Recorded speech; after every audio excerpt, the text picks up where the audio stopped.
నమస్తే 99 టీవీకి స్వాగతం. నెల్లూరు పార్లమెంట్ సెగ్మెంట్లో ఉన్న నెల్లూరు సిటీ అసెంబ్లీ నియోజకవర్గానికి సంబంధించిన అప్డేట్స్ చూద్దాం. నెల్లూరు సిటీ నియోజకవర్గం మండలాలు: నెల్లూరు మండలం పాక్షికంగా ఉంది. నెల్లూరు కార్పొరేషన్ 1 నుంచి 15 వార్డులు, 27, 28, 31 నుంచి 44 వార్డులు నెల్లూరు సిటీ అసెంబ్లీ నియోజకవర్గ పరిధిలోకి వస్తాయి. ఓటర్ల సంఖ్యను పరిశీలిస్తే పురుషులు 1,16,184, స్త్రీలు 1,21,486, మొత్తంగా 2,37,736 మంది ఓటర్లు ఈ నెల్లూరు సిటీ అసెంబ్లీ నియోజకవర్గం పరిధిలో ఉన్నారు. రాజకీయ సామాజిక చరిత్రను ఒకసారి పరిశీలిద్దాం. నెల్లూరు నియోజకవర్గం రద్దై 2009లో నెల్లూరు సిటీ ఏర్పాటైంది. కాంగ్రెస్ పార్టీ ఇక్కడ 7 సార్లు, తెలుగుదేశం పార్టీ 2 సార్లు, వైఎస్ఆర్ కాంగ్రెస్ పార్టీ 2 సార్లు విజయం సాధించాయి.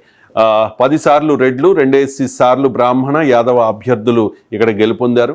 ఆనం కుటుంబం ఇక్కడ 5 సార్లు విజయం సాధించింది. గత 2 ఎన్నికల్లో వైఎస్ఆర్ కాంగ్రెస్ పార్టీ అభ్యర్థి అనిల్ కుమార్ యాదవ్ ఇక్కడ గెలుపొందుతూ వస్తూ ఉన్నారు. ఒకసారి సామాజిక ముఖ చిత్రాన్ని పరిశీలిద్దాం. రెడ్డి సామాజిక వర్గం బలంగా ఉంది. ఇక్కడ 13%, బలిజ 12%, ఎస్సీ 11%, ముస్లిం 10%, వైశ్య 10%, బ్రాహ్మణ 6%, కమ్మ 5%, అలాగే ఇతర కులాలు 33%గా ఉన్నాయి. 2014 ఎన్నికల ఫలితాలను పరిశీలిద్దాం. అనిల్ కుమార్ యాదవ్ 74,372 ఓట్లు తెచ్చుకున్నారు. శ్రీధర్ కృష్ణారెడ్డి తెలుగుదేశం పార్టీ నుంచి పోటీ చేశారు. ఆయన ఓటమి పాలయ్యారు. 55,285 ఓట్లు వచ్చాయి. లీడ్ చూసుకుంటే 19,000. ఇక 2019 ఎన్నికల ఫలితాలని పరిశీలిస్తే పొంగూరు నారాయణ తెలుగుదేశం పార్టీ నుంచి పోటీ చేసి ఓడిపోయారు. 71,052 ఓట్లు తెచ్చుకున్నారు. చాలా టఫ్ ఫైట్ ఇచ్చారు అక్కడ నారాయణ. అనిల్ కుమార్ యాదవ్ 74,000 ఓట్లు తెచ్చుకున్నారు. జస్ట్ 2,988 ఓట్ల స్వల్ప తేడాతో నారాయణ ఓడిపోయిన పరిస్థితి. ఇప్పుడు అభ్యర్థులు ఎవరు అంటే, పొంగూరు నారాయణ తెలుగుదేశం పార్టీ అభ్యర్థిగా నెల్లూరు సిటీ నుంచి పోటీ చేస్తూ ఉన్నారు. మహమ్మద్ ఖలీల్ అహ్మద్ వైఎస్ఆర్ కాంగ్రెస్ పార్టీ నుంచి పోటీలో ఉన్న పరిస్థితి కనిపిస్తోంది.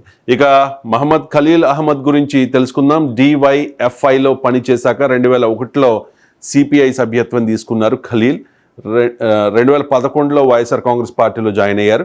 ప్రస్తుతం నెల్లూరు 46వ డివిజన్ కార్పొరేటర్గా ఖలీల్ ఉన్నారు. ఇక సిట్టింగ్ ఎమ్మెల్యే ఎంపీ అభ్యర్థిగా వెళ్లడంతో టికెట్ వచ్చింది. అనిల్ కుమార్ యాదవ్ ఇక్కడ 2 సార్లు గెలిచారు. 2014, 2019లో ఆయన ఇప్పుడు ఎంపీ అభ్యర్థిగా ఉండడం వల్ల ఖలీల్కి ఈ అవకాశం దక్కింది. 1952 మొదలు నెల్లూరుకు తొలి ముస్లిం అభ్యర్థి. ముస్లింలు అక్కడ పోటీ చేసిన దాఖలాలు ఇప్పట్లో 52 నుంచి లేవు. ఫస్ట్ టైం ముస్లిం అభ్యర్థిని ఇక్కడ పోటీలో పెట్టారు. పొంగూరు నారాయణ గురించి తెలుసుకుందాం. నారాయణ విద్యా సంస్థల అధినేత, ఆర్థికంగా బలమైన వ్యక్తి.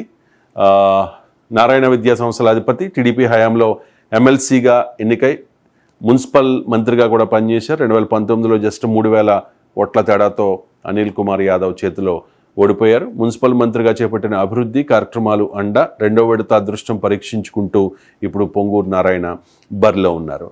సిట్టింగ్ ఎమ్మెల్యే అనిల్ కుమార్ యాదవ్ మీద ఆరోపణలు కనుమరుగు కావడం ప్లస్ పాయింట్ వైఎస్ఆర్ కాంగ్రెస్ పార్టీకి.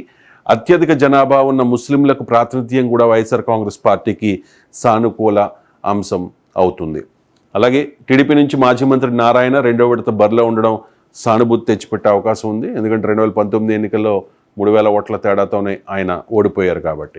అండ్ ఆయన హయాంలో చేపట్టిన భారీ గృహ నిర్మాణం లాంటివి ప్లస్ పాయింట్ అవుతూ ఉన్నాయి. ఇద్దరి మధ్య పోటీ. ఒకరు ఆర్థికంగా బలమైన వ్యక్తి, సానుభూతి వర్కౌట్ అయ్యే అవకాశం ఉంది. మరోవైపు కొత్త అభ్యర్థి. ఇక్కడ ముస్లింలకు ఈ మధ్య కాలంలో ఏ పార్టీ టికెట్ ఇవ్వలేదు. సో ఖలీల్ గెలుస్తారు అని చెప్పేసి వైఎస్ఆర్ కాంగ్రెస్ పార్టీ చెప్తూ ఉంటే, నారాయణ ఎట్టి పరిస్థితుల్లోనూ అక్కడ తెలుగుదేశం పార్టీ జెండా వేయబోతూ ఉన్నారు అనేది కూటమి నాయకుల విశ్వాసం. ఇది నెల్లూరు సిటీకి సంబంధించిన డీటెయిల్స్.